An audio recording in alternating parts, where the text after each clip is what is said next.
Yeah. Yo, skusta.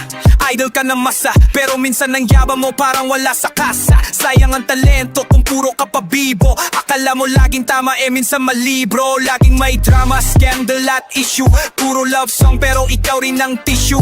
Pinaiyak mo na si Zay, di lang isang beses, pero sa kanta mo ikaw laging may praise. Hindi sa eat, hey, pero dapat mong marinig ang katotohanan kahit medyo masakit. Galing mo totoo, pero attitude mo di elite. Mas gaganda legacy mo kung di ka pa street.